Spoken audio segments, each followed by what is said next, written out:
सर्वेभ्यः नमो नमः। आप सभी बच्चों का स्वागत है आज के इस वीडियो में। बच्चों, आज हम कक्षा 9 संस्कृत शमोशी भाग 1 के तृतीय पाठ गोदोहनम के भाग 2 को शुरू करेंगे। भाग 1 में जहां हमने छोड़ा था वहां से हम आगे बढ़ेंगे। आइए शुरुआत करते हैं आज के इस वीडियो की। चतुर्थम दृश्यम, इससे पहले हमने 3 दृश्य पूर्ण करे हैं, 5 दृश्य कुल हैं। आज हम चतुर्थम दृश्य पर चर्चा करेंगे।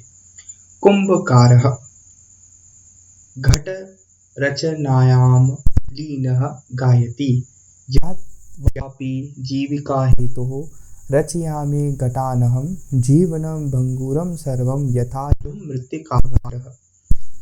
क्या हुआ कि चौथा दृश्य है, कुम्हार बोलता है, घड़े बनाने में लीन होकर गाता है। परिस्थिति बता रखी है, जैसे ये मिट्टी का घड़ा टूट जाता है, जात्वामपि जीविका हेतु रचयामि घटानहं, जैसे यह मिट्टी का घड़ा टूट जाता है वैसे ही सारे जीवन को क्षण भंगुर जानकर भी मैं जीविका के लिए घड़े की रचना कर रहा हूँ। इस प्रकार से वे गा रहा है। कौन? कुम्हार।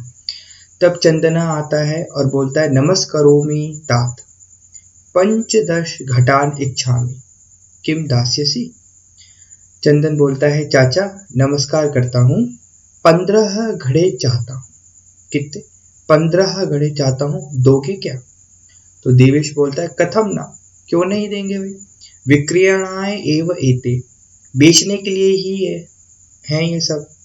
गृहाण घटान, घड़े ले लो।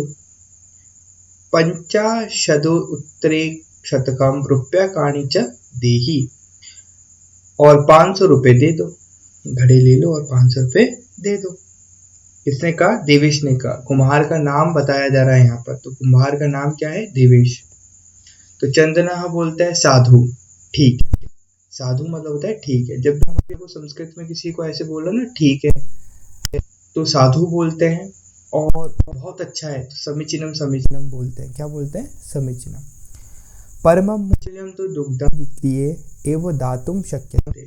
चंदन बोलता है, ठीक है, परंतु मूल्य तो मैं दूध बेचकर ही दे सकूंगा। तो देवेशः क्षम्यतां पुत्र, मूल्यम विना तु एकम अपि घटम ना दास्यामि। तो देवेश बोलता है, माफ करो बेटा, परंतु बिना मूल्य तो एक भी घड़ा नहीं दूंगा। तो मल्लिका बोलती है, स्वाभूषणम दातुम इच्छति, स्वाभूषणम दातुम इच्छति तात यदि अधुनैव मूल्यम आवश्यकम तरहि गृहाण एतत् आभूषणम। मल्लिका अपने आभूषणों को देना चाहती है। चाचा, यदि अभी मूल्य आवश्यक है तो ये आभूषण ले लो। अगर आपको अभी पैसे की जरूरत है तो आप मेरे आभूषण ले लो और हमारे को दे दो। तब देवेश बोलता है, यानी कुम्हार बोलता है, पुत्री के ना हम पाप कर्म करूमी, बेटी मैं ये पाप कर्म नहीं करता हूँ। कथम अपि नेच्छामि त्वाम आभूषण विहीनाम कर्तुम, मैं किसी भी तरह से तुम्हें आभूषण विहीन नहीं करना चाहता हूँ। मैं नहीं चाहता हूँ कि तुम बिना आभूषणों के रहो। नयतु यथाभिलषितम घटान, ले लो जितने घड़े चाहते हो। दुग्धम विक्रिये एवं घट मूल्यम दधातु, दूध बेचकर ये घड़ों का मूल्य दे देना। उभौ यानी दोनों। धन्योऽसि तात, धन्योऽसि, धन्य है चाचा, धन्य है। इस प्रकार कह के वे निकल जाते हैं। पंचम दृश्यम, अब 5वां दृश्य आता है। मासांतरम संध्या कालः, महीने के अंत में शाम को, एकत्र रिक्ताः नूतन घटाः सन्ति, खाली नए घड़े एकत्रित रखे हैं। दुग्ध क्रेतारः अन्य च ग्रामवासिनः अपरत्र आसीनाः, दूध खरीदने वाले और ग्रामवासी आसपास बैठे हैं। ये परिस्थिति बता दी। अब चंदन बोलता है, धेनुम प्रणम्य मंगलाचरणम विधाय मल्लिकाम आह्वयति। परिस्थिति बताई जा रही है कि गाय को प्रणाम करके मंगलाचरण करके मल्लिका को बुलाता है। मल्लिके सत्वरम आगच्छ, हे मल्लिका जल्दी आओ।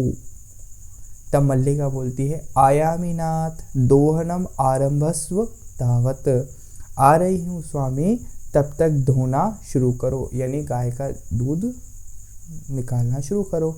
तब चंदनः बोलता है यदा धेनोः समीपम गत्वा दोग्धुम इच्छति तदा धेनुः पृष्ठपादेन प्रहरति चंदनश्च पात्रेण सह पतति। जब गाय के पास जाकर दूध धोना चाहता है तो गाय पीछे के पैरों से प्रहार करती है और चंदन बर्तन के साथ गिर जाता है।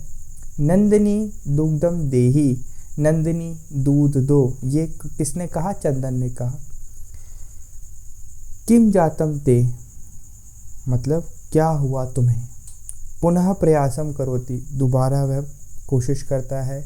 नंदिनी च पुनः पुनः पाद प्रहारेण ताड़ित्वा चंदनम रक्त रंजितम करोति, लेकिन नंदिनी पुनः पुनः यानी बार बार पाद प्रहारेण यानी पैरों से प्रहार करती है, ताड़ित्वा और चंदन को मारती है और मार मार के उसको कैसा कर देती है? लहू लुहान कर देती है, रक्त रंजित कर देती है। हा हतो अस्मि, हा तो अस्मि मतलब हाय मुझे मार दिया।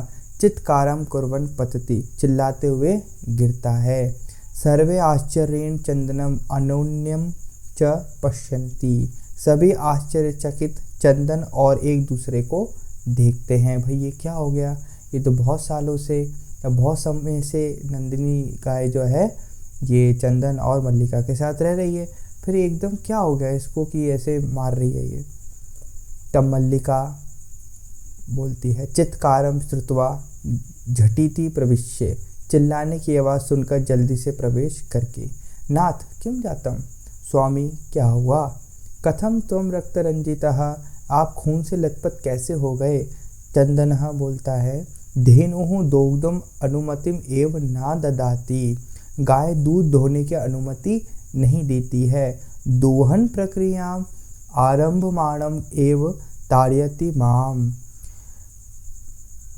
दोहन प्रक्रिया को शुरू करते ही मुझे मारती है। जैसे मैं दूध निकालने जाता हूँ क्या करती है? मुझे मारती है। मल्लिका धेनुम स्नेहिन वात्सल्येन च आकारे दुग्धुम प्रयतते, मल्लिका गाय को प्यार और दुलार से दोहने का प्रयास करती है, किंतु धेनुः दुग्धहीना एव इति अवगच्छति, परंतु गाय दूधहीन है ऐसा समझ जाती है। मल्लिका प्यार से कोशिश करती है कि दूध निकल जाए, है ना, लेकिन क्या होता है? मल्लिका को पता चल जाता है कि गाय दूध विहीन है, यानी उसके पास दूध है ही नहीं। तब मल्लिका बोलती है चंद्रम प्रति, नाथ अत्य अनुचितम कृतम आवाभ्याम यत मास पर्यंतम धेनुः दोहनम न कृतम। मल्लिका चंदन से, हे स्वामी हम दोनों ने अत्यंत अनुचित किया है, बहुत गलत किया है कि गाय को महीने भर तक नहीं धुआ। सा पीड़ा अनुभवती, वह पीड़ा अनुभव कर रही है, यानी उसको दर्द हो रहा है। अतएव ताड़यति, इसलिए ही मार रही है। तो चंदनः देवी मयापि ज्ञातम यत अस्माभिः सर्वथा अनुचितमेव कृतम यत पूर्णमास पर्यंतम दोहनम न कृतम। देवी मुझे भी ज्ञात हो गया कि हमने सर्वथा अनुचित ही किया है, पूरे महीने तक दोहन नहीं किया। अतएव इयं दुग्धहीना जाता, इसलिए ही दूध सूख गया है। सत्यमेव उक्तम, सत्य ही कहा गया है। कार्य मध्य तनीयम यत तद्देव विधीयताम विपरीता गतियस्य स कष्टम लभते ध्रुवम, अर्थात जो आज का काम है उसे आज ही करना चाहिए, जिसकी गति इसकी विपरीत होती है वह निश्चय ही दुख पाता है। आज जो कार्य दिया गया है, आज का जो कार्य है उसको आज ही करना चाहिए। अगर आप उस कार्य को टाल देंगे, थोड़े समय बाद कर लूँगा, कल कर लूँगा, परसों कर लूँगा, तब क्या होगा कि वह कार्य कभी नहीं होगा और आप असफलता की स्थिति में आ जाएंगे। जिस प्रकार से चंदन और मल्लिका के साथ हुआ कि उन्हें प्रत्येक दिन ही दूध दोहना चाहिए था, लेकिन उन्होंने नहीं दोया। मास पर्यंतम अर्थात महीने के अंत तक उन्होंने इस कार्य को टाला, अज्ञानवश ही टाला, लेकिन टाला। और फिर देखा उसका परिणाम क्या हुआ कि खुद को तो पीड़ा पहुंची ही, बजाय उस जानवर यानी गाय को भी पीड़ा पहुंची। इसी तरीके से हमारे आसपास भी जब हम कोई कार्य नहीं करते तो हम तो असफल होते ही हैं, लेकिन हमसे जुड़े लोग भी उस चीज़ से प्रभावित होते हैं। इसलिए आज का काम आज ही करें और कोशिश करें कि ख़त्म ही कर दें, ठीक है। मल्लिका बोलती आम भर्तः, हाँ पतिदेव, सत्यमेव, सत्य ही है। मया अपि पठितं यत्, मैंने भी पढ़ा है, सुविचारे विधातव्यम कार्यम कल्याण कांक्षिणा यह करोत्य विचार्ये तत् स विषीदति मानवः। कल्याण चाहने वाले को कोई भी कार्य अच्छे से विचार करके ही करना चाहिए। जो मनुष्य इसे बिना विचारे करता है वह दुखी होता है। मल्लिका कहती है मैंने भी पढ़ा है, भर्तः यानी कि पतिदेव, कि जो भी सफलता चाहता है, जो भी अपने जीवन में कल्याण को चाहता है, प्रतिष्ठा को चाहता है, यश को चाहता है, उसको हर कार्य विचार करके करना चाहिए। कोई भी अगर बड़ा कार्य वह करने जा रहा है या प्रत्येक कार्य जो भी वह कर रहा है उसको विचार करके ही उसे करना चाहिए। जो मनुष्य इसे बिना विचारे करता है वह दुखी होता है। किंतु प्रत्यक्षम अद्य एव अनुभूतम एतत्, परंतु प्रत्यक्ष रूप में आज ही अनुभव हुआ। आज मैंने देख भी लिया कि जो बिना विचारे काम करता है उसके साथ क्या होता है। क्योंकि जरा सा भी उन्होंने नहीं सोचा। चंदन ने जैसे ही मल्लिका को बताया कि हम महीने भर तक रुकेंगे, आपने देखा होगा वहाँ पर बिल्कुल भी मल्लिका ने विचार नहीं किया कि ऐसा भी हो सकता है। उसने किसी से पूछा नहीं, अगर खुद नहीं पता है तो किसी से पूछ लेते, लेकिन नहीं, उन्होंने जैसा पति ने कहा वैसा पत्नी ने कर दिया। कभी कभी ऐसा होता है कि जो भी पत्नी कहती है वो पति कर देता है। तो कोई भी पति पत्नी का यहाँ पर कुछ भी रोल नहीं है, महिला पुरुष का कुछ भी नहीं है। विचार, जो भी आप कार्य कर रहे हैं उसको विचार के करें, बस यहाँ पर ये सीख दी जा रही है। सर्वे यानी सभी मिलकर, दिनस्य कार्यम तस्मिन्नेव दिने कर्तव्यम, दिन का काम उसी दिन ही करना चाहिए। यह एवं ना करोति सह कष्टम लब्धे ध्रुवम, जो ऐसा नहीं करता है वह निश्चय ही दुख प्राप्त करता है। जवनिका पतनम, पर्दा गिरता है। आ सर्वे मिलित्वा गायन्ति, सभी मिलकर गाते हैं। आदानस्य प्रदानस्य कर्तव्यस्य च कर्मणः क्षिप्रम क्रियमाणस्य कालः पिबति तत्रसम्। क्या है? आदानस्य प्रदानस्य कर्तव्यस्य च कर्मणः क्षिप्रम क्रियमाणस्य कालः पिबति तत्रसम्। मतलब लेन देन के कार्य और करने योग्य यानी महत्वपूर्ण कार्यों को शीघ्रता से नहीं किया जाए तो उनका रस यानी उनका जो सफलता है समय पी जाता है, अर्थात उन कार्यों का महत्व समय नष्ट कर देता है।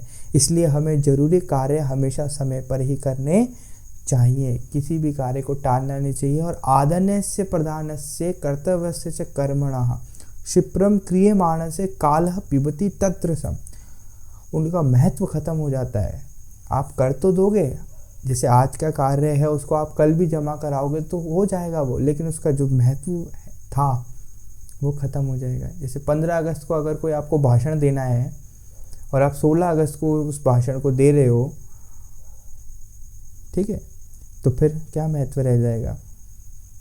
15 अगस्त को आपको भाषण देना था, मान लो दीपावली है, दीपावली पर आपको दीपावली पूजन करना था, लेकिन आप दीपावली पूजन एक दिन बाद कर रहे हो तो महत्वपूर्ण नहीं है, महत्व खत्म हो गया। इस तरीके से आपको देखना है। तो बच्चों, आज हमने पार्ट 3 पूरा किया। आगे आने वाले वीडियो लेक्चर्स में हम पार्ट 4 पर चर्चा करेंगे। आज के लिए इतना ही। वीडियो को लाइक करें, सब्सक्राइब करें, अपने सभी दोस्तों के साथ शेयर करें ताकि ज़्यादा से ज़्यादा बच्चे जुड़ सकें और उनका लाभ हो सके। धन्यवाद।